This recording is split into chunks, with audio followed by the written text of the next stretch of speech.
Wow, hi guys. Today we're having pho. We're having angry headache pho. Um, this is Untethered and I'm Wesley Green. I don't think I'm going to be joined by anyone today. And we're going to talk about more about that later. And I hope you can hear me, but more than that, I hope you can see the pho. This is a very highly rated pho place, and I hope that it is. It costs $80. That's double what most places cost. No, I'm going to have some pho to calm me down. I'm not upset about the price.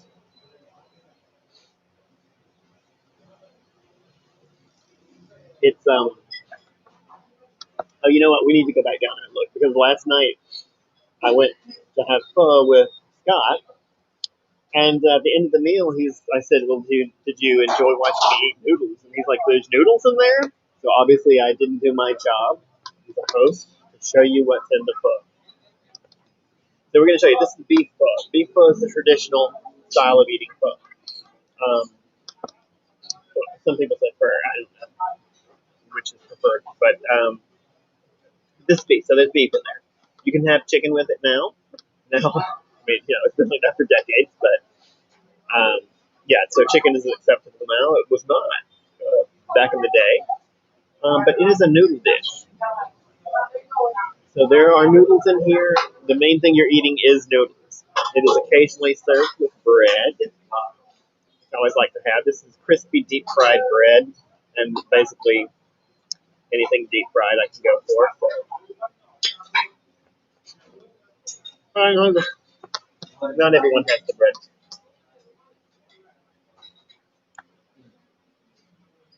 Now, this place is really busy, and I don't actually have much in the way of condiments, but that's okay.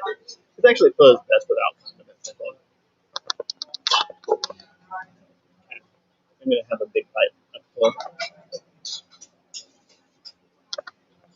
It's a very delicate taste.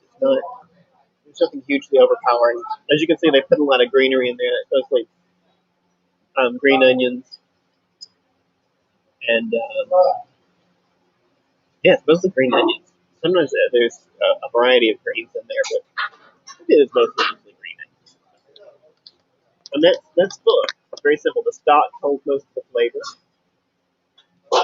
Um, the meat, like I said, could be beef or chicken. The beef is often mixed between rare slices of beef and well done, which is what I like. But they didn't have that option here, even though they charge twice as much. Given my druthers, I would like to take you one day to see some of the fancy pho places. I should say the fancy places that serve food.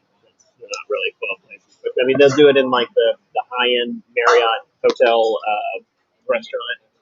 Um, it's pretty well all over society, but it just like the poorest people eat it. Most places are fairly cheap. 80,000 places are around $4. That's pretty expensive for pho. Most places are around $2. But yeah. I guess when you're the most popular place in town, you can afford to charge more. Um, I'll show you. It's just a regular restaurant. I like the bread. All right. So I'm going to break down the structure of the show. Hopefully you can hear me. That will be the first topic today. Technical issues, housekeeping for the show, um, and some immediate things that will be happening this week and next. When the camera, it looks like people are right on top of me. That's kind of low, but they're not in reality. We talked a little bit about pho. I may subject you to some pho history. I think there will be time. We're not going to get a caller joining us today. We'll do another topic to talk about. And then I want to take the end of this show and do something I'm trying to do every episode. I don't always make it, but I'm trying to talk about like the point of the channel and the goal of the show. I'm going to do that until I get an intro video, because I don't have one of those. That'll be our first technical topic. which turns into the end of the show. But yeah, just trying to get the channel together still, really. So there's an old intro video in which I refer to the channel as the Green Guide. That was the original name for the channel. Oh, I had to switch my like I just realized I did it. Switch my earphones. I don't know what's going to happen with those, but let's stay on one topic. Sorry. The original name for the channel was the Green Guide, and the idea was that I was going to be a guide to go in places. But I got to be honest, I've traveled a bit, but I don't know if I've traveled enough to say I'm guiding people. I think you have to be either very young or very arrogant to think that you're going to guide people to places you've never been. So the point of the channel had to shift to me experiencing things new. And that's okay, but I wanted to add chat in there because honestly, I wanted to do it with friends. And while I have had one friend, Scott, seen him on the show if you've ever watched another video, he's on a lot of the episodes, but he can't do it all the time, which is understandable. And most of my friends can't do it any of the time. He works out of home. I think it makes it a lot easier for him to do this. But most people, they've got full-time jobs, and this is just not something they can do. Maybe some people will join in the future, and that'd be great. I'll give them priority, but I need and want to come up with a way to get regular guests to come onto the show with me. So my thought is, and I don't know if this is insane or not, but my thought is to post the link whenever I post the notice that there's going to be a new video. Because I usually post about a week to a week and a half out. A week to 2 weeks, really.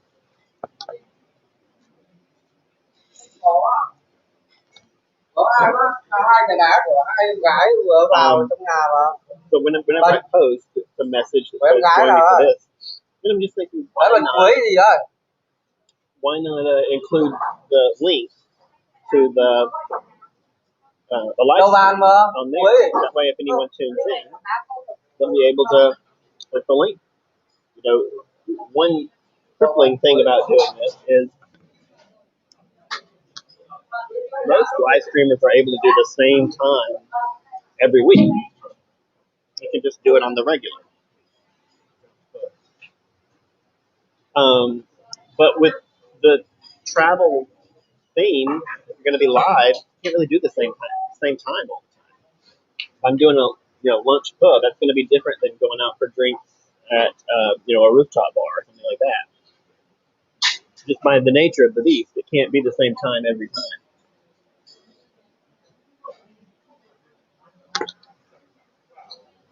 Scott says you get a lot of forehead when I do that. But they're not all going to be eating episodes.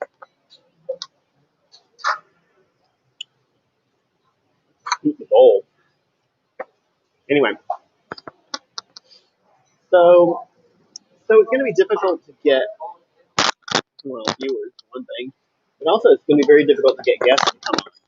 It's going to be the nature of the beast. So I had to figure out a way to open up that possibility for others to tune in. And aside from things that I need to fix, like the mic, got a mic coming, hoping it's going to solve the problem. But it may not. Honestly, I may end up with one of those big headsets that have the mic attached that the gamers use. The ones I'm always making fun of for streaming their video games.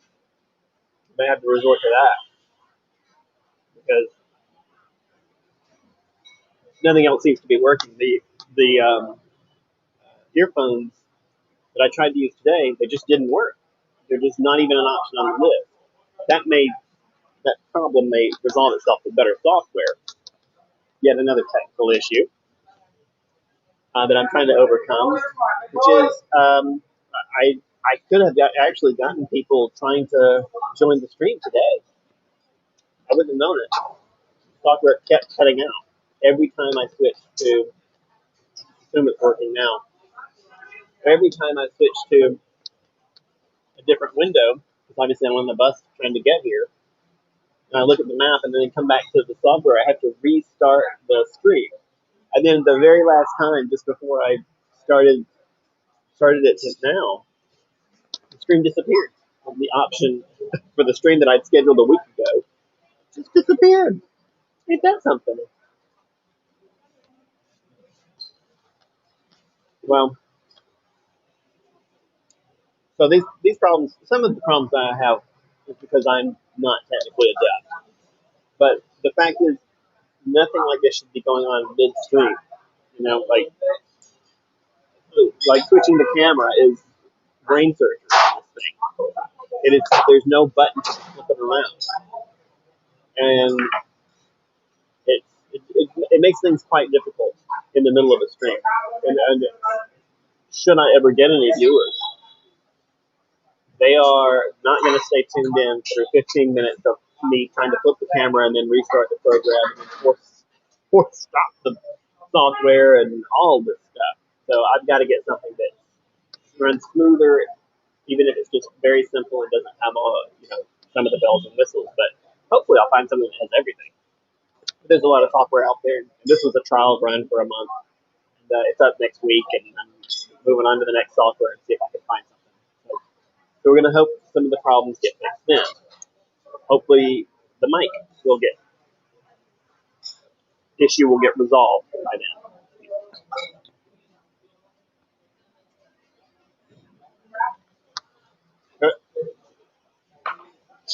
These are things that will, I think, get resolved over time. But that one thing of not having guests on a chat show, that's a problem. So my strategy, my new strategy, at least in the short term, maybe if the show becomes popular, I can restrict the number of people who can join. At some point, hopefully, people will be chatting. I'll be having a software where people can chat on the screen. Right now, if I had viewers, they could be sending me messages, and I wouldn't be seeing them. Thank goodness I have no viewers. Don't have to worry about that. But often I do have viewers.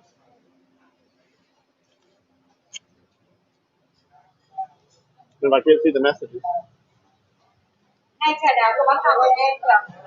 Probably. So, more software solutions. And yeah, in the short term, I think the way to potentially get viewers, certainly not a guarantee, because like people have to be watching to begin with.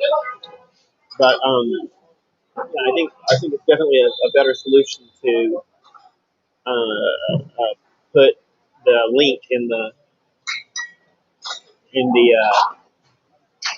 what do you call it? Link in the thing, in the post, where it says upcoming live stream. That way, jump right in. If you're watching, jump in. There's only 6 of you. Everybody watching can be part of the show. That's really the only solution I think to it being a chat show. All right, moving on. The next thing I wanted to talk about was pho, and I'm not done eating the pho.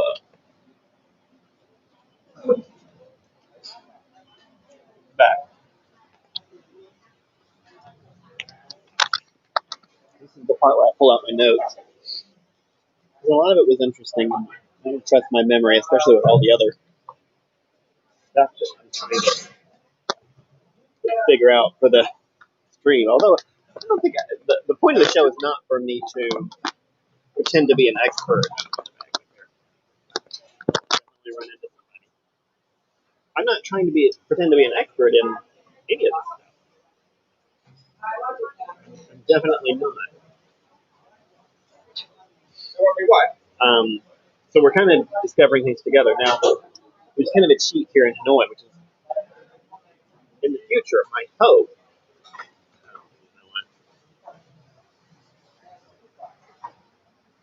And then what I didn't turn on my hotspot. Let's see. Keeping the screen up. Okay. All right, so it'll take a minute for the hotspot to go. In the future, though, I won't have been living for 2 years in a place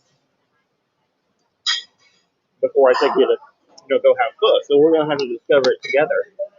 That's the whole concept. It does so happen that in Vietnam, I've been living here for 2 years.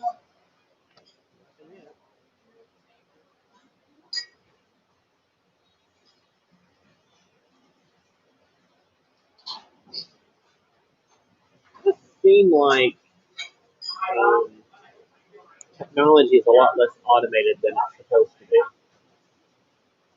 To tell it to do everything. All right, here we go. I looked at pho 50 times. How is it not on the list of recent stuff? Okay, I love a lot about Vietnam, but you hear a but coming already. When I first got here, I bought a Vietnamese phone, Vietnamese made phone. Now, if you notice, if you're into these things, there's not a lot of Vietnamese made phones out there. And it's because the one company that did it, well, because there is only one company, and they don't even do it anymore. Not not part of what they're doing well here. Well, it is. Food is food is what this country does very well. Okay, so I'm going to get into the first issue with food. First issue I have. It's actually not even with food. It's Asian noodle dishes that happen to be in a broth. As Westerners, we all call it soup.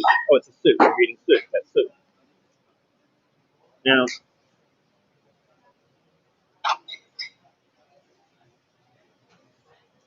I suppose it's all according to how you define soup.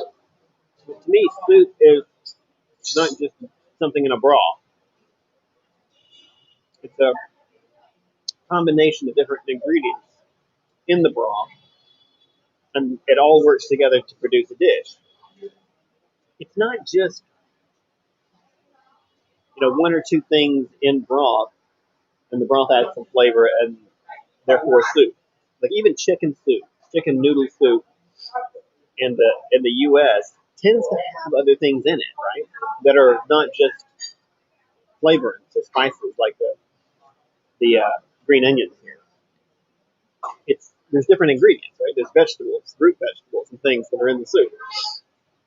But I've never seen pho served dry, but there are certainly noodle dishes in China that you can order dry or with broth.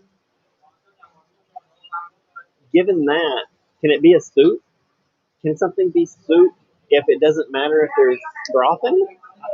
I just feel like these are noodle dishes. They happen to be in broth.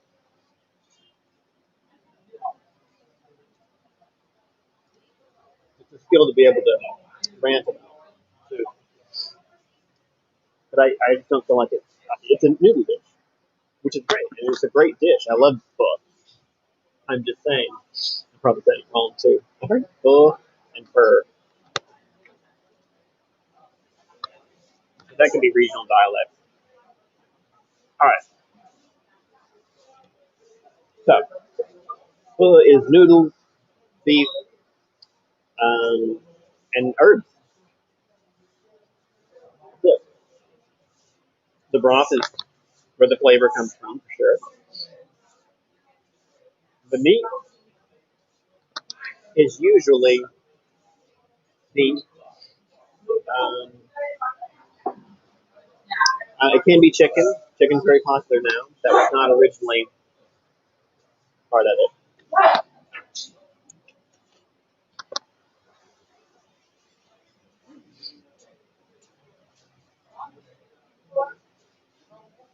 So now comes the history of it. Well, it actually comes from the early 20th century, and it's from northern Vietnam, where we're at now. This is not an ancient dish.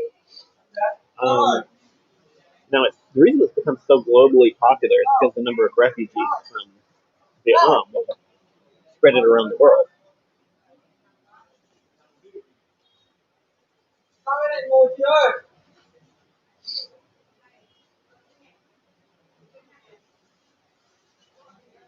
It says the difference between the northern and southern Vietnam.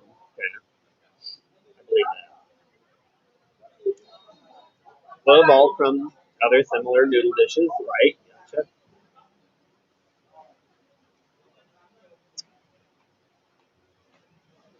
Some people claim to have been eating it long before the French arrived, but the modern version erupted, emerged in the early 20th century,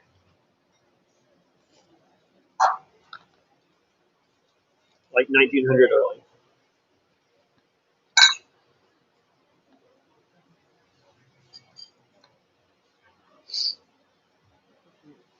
Okay, Nam Dinh province. Gotcha. The traditional home of Pho is reputed to be the villages of Van Khu and Dao Khu, or Dao Khu. Which one is it? In Dong Truong County. Okay. Van Khu is the place that says they were eating it long before the French got here.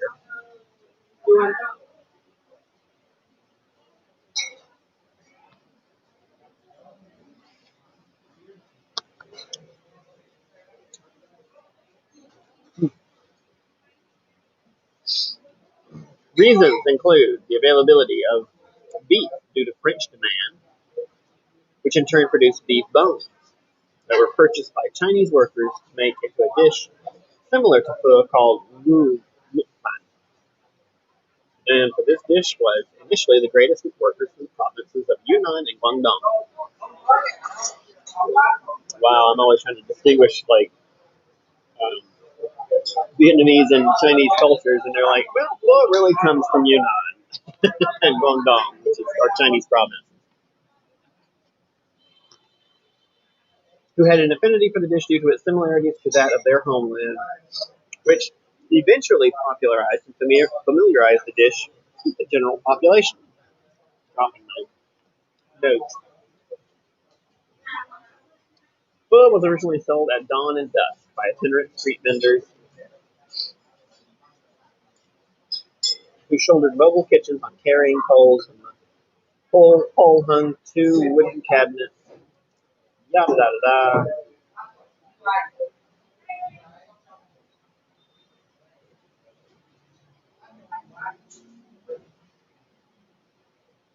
Hanoi's first two fixed pho stands were a Vietnamese-owned Cap Trung on Cao Grove Street and a Chinese-owned stand in front of Bo Ho tram stop. They were joined in 1918 by two more on Quoc Road and Dong Road. Around 1925, the Vancouver villager named Van opened the first Nam Dinh style pho stand in Hanoi. So Nam Dinh, what's the name of the village? Vancouver. That's if you want to go for pho tourism, Vancouver is the village to go to. I'm not going there. I'm just saying, it's not. It's not in the plan. Blah blah blah. Okay. It was the etymology that I thought was interesting. Now I don't see it on my list, so maybe it wasn't as interesting as I thought it was going to be. Etymology and origin. Reviews of 19th and 20th century Vietnamese literature have found that pho entered the mainstream sometime in the 1910s. Pham Dinh Ho's 1927 Han Nom Dictionary includes an entry for rice noodles with the definition, blah blah blah, borrowing a character ordinarily pronounced pho, or pho, to refer to pho. George Dumoutier's extensive 1907 account of Vietnamese cuisine omits any mention of pho, while Nguyen Công Hung calls for sale by street vendors in 1913. The 1931 dictionary is the first to define pho as a soup, from the word pan, a dish consisting of small slices of rice cake with beef. So the noodles in pho are thick noodles, and if you're all familiar with the way noodles are made, they're not pulled like you'd get for I think that's how you do a vermicelli or any kind of thin noodles. You see it often in Chinese shops. They're not made that way. They're rolled flat. It's a big flat piece of dough, and then they're sliced lengthwise, which is, I mean, I think that's well a lot of noodles are also made. It's not a terribly unusual, but it's different from bun, or like I said, a lot of different kinds of noodles. Bun chai is the other big competitor here in Hanoi. It's a very Hanoi thing. Um, that just before I came over, I had to tweet because I passed in front of the restaurant where Anthony Bourdain interviewed Barack Obama, and it's been hit by COVID. See, here they still quarantine the location when they detect COVID. They'll um, put up the police tape around it and close everything down, and they'll be closed down for a couple of weeks at least. The people are taken somewhere and put in quarantine. That's why Hanoi has not had a terrible outbreak. Obviously, a lot of people have died, so it's not like they've been able to prevent 100%, but they really take it seriously. There's a couple of places around my neighborhood. Even one of the convenience stores got roped off the other day. So it's happening, but they're taking it pretty damn serious, which I think is a good thing. I'm in favor of taking worldwide plague seriously. I don't care who knows it. But otherwise, you can pretty much go out and live life normally here. The one thing that's not open, I shouldn't say the one thing, but one of the things that are not open are tourist sites. Which is why we've been having so many episodes where we go out to eat and have a drink, and hope next month things open up. I do hope things open up next month. International flights are going to return. They're going to be restored on January 1st. Now, I don't know if that means there'll be a flood of tourists on January 2nd, and tourist sites will open up. But I have to say, right now they're down to a 3-day quarantine, and then a 2-week self-monitoring. So in other words, you have to report it if you get sick.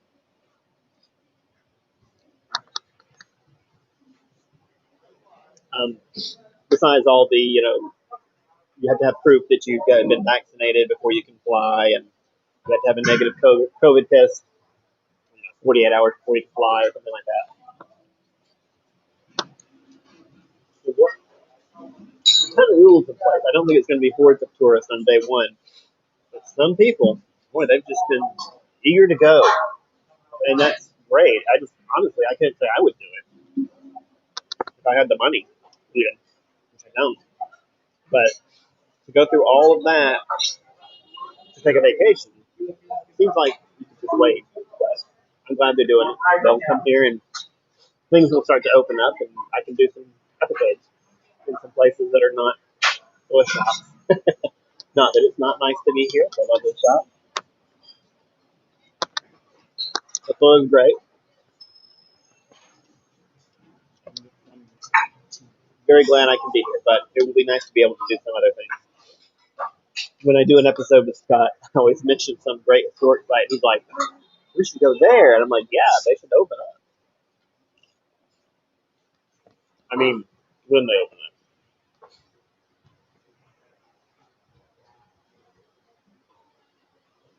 I did the standard American thing and second guess, every policy in the beginning. They shouldn't do it this way. They should do it that way. I know best. And then looking back over the past, 2 years, America, with our attitude of second guessing everything, has had 800,000 deaths, and Vietnam has had 20,000. You can't argue with the results, so I'm not going to second guess them. Whenever they open, I'm sure they're better informed than I am. Having said that, I'll be glad when it happens.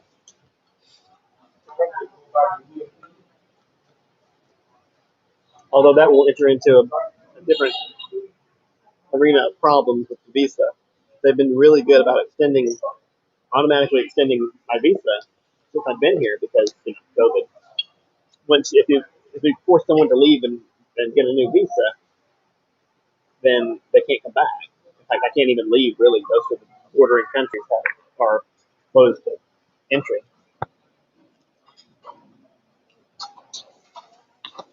So hopefully all that will work out, although I have no idea how. But I'm also a school teacher, so some high school students come back this month. I expect that means many more will go back next month, and at some point I will get called back to work.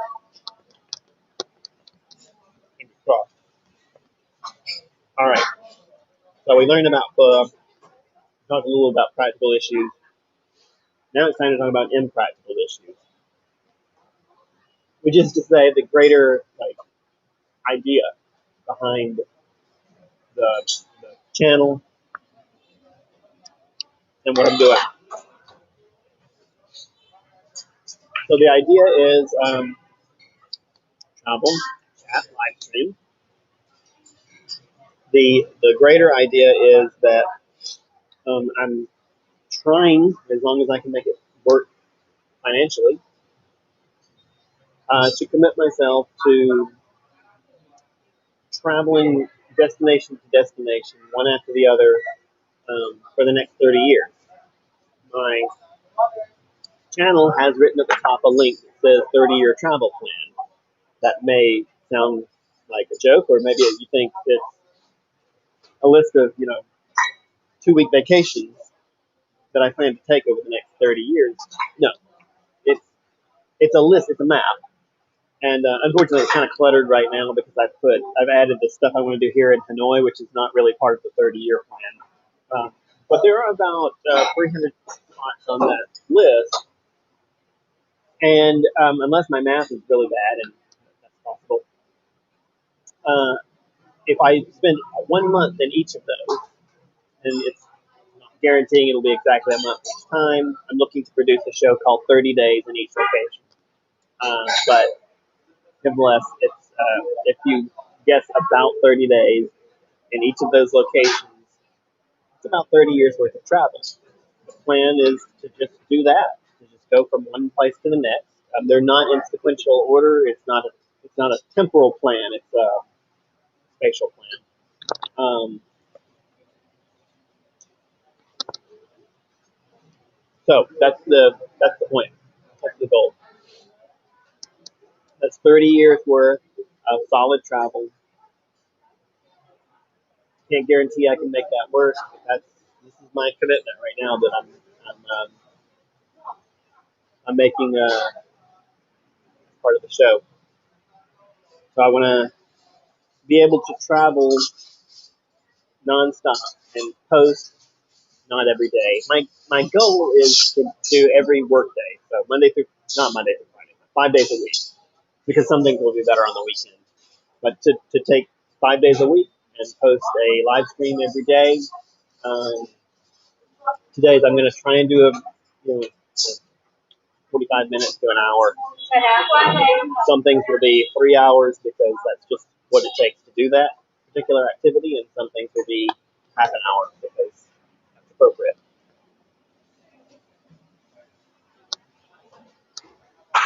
My rule of thumb is 45 minutes for a meal.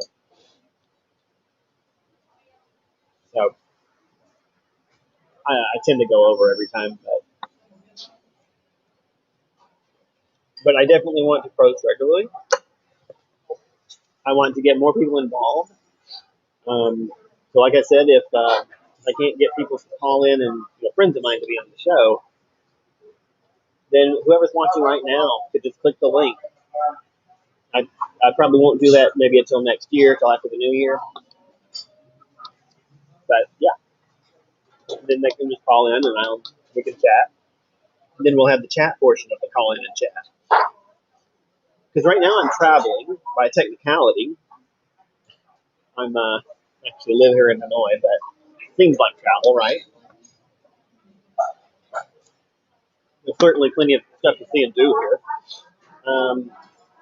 And it is a live stream, so I've got two of the things on the list, but I really have to get the chat portion going. I don't get some chat, there's no show. Honestly, I do the little research that I do, like the facts that I was reading off. I do that not so I can spout the information at you, but so that I can answer questions to potential chatters. But since nobody's chatting, I don't know. Since we have some time and there's one person watching, the person you're here a lot, I wonder if you're a bot sometimes. You never say anything. Say, which is the button that shows the chat overlay. So here's what we can do, and this is actually really appropriate right now. Can I make that go full screen? I did. Okay. So I'm going to leave it like that for the rest of the show. For most things, like for travel, I'd like my screen to be full, but it's actually not necessary now since I'm just eating food and you've been watching me for half an hour already. But yeah, there we go. So the next part of this whole project that we're talking about, mostly about the project today. I mean, the food was great. I don't know what you want to know about it. It's beef, it's noodles, it's delicious. It's the national dish of Vietnam. Pay and go, couldn't we? Head down the street. I have my wallet. Okay. The next thing is to try and get these things promoted. I don't particularly like the ones that are like this, where it's just me, because there's no chat, right? But when Scott logs on, it's sometimes fun. Sometimes it's, wait, I already paid. Then I can pay at the beginning here. I can just run out. Camera in the bag, phone in the bag. Let's walk towards that infection site. I'll put my mask on.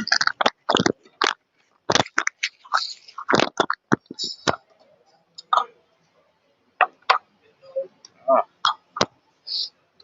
Come on. All right, here we go.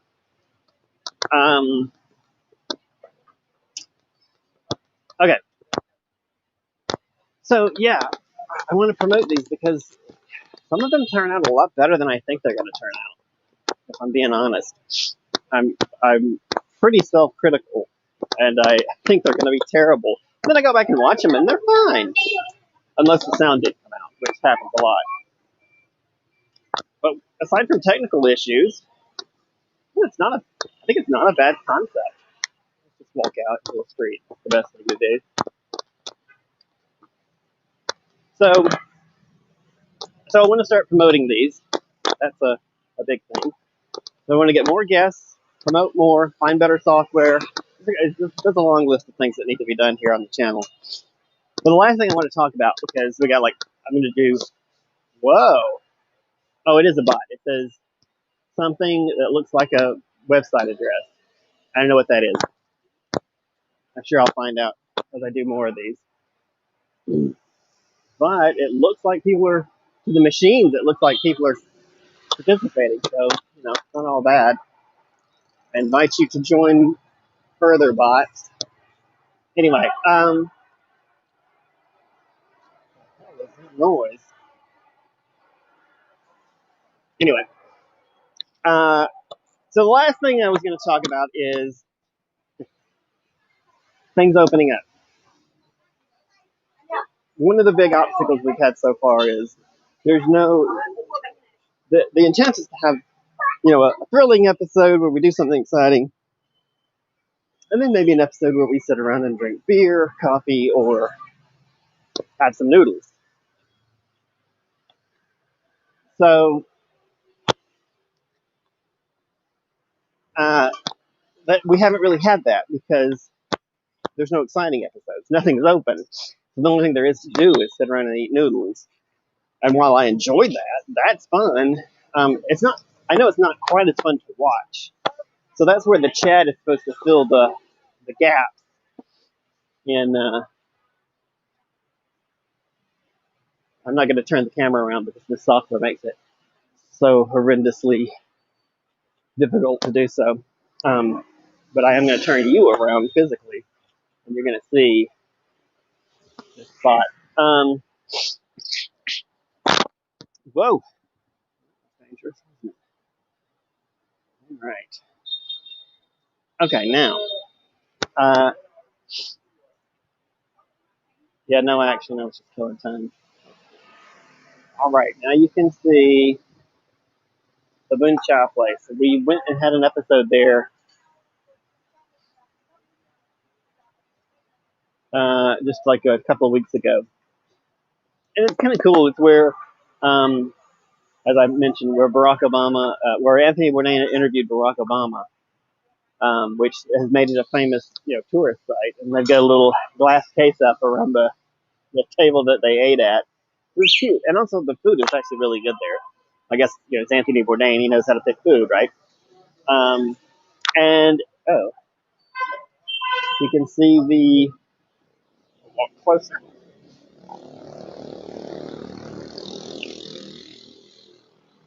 There is cordoned off.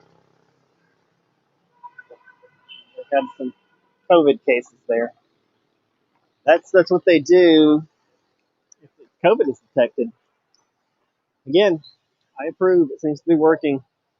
Um, I'm sure they'll be back up and running in a few weeks. But yeah, that's crazy. All right, well, Janelle Williamson, who posted some letters.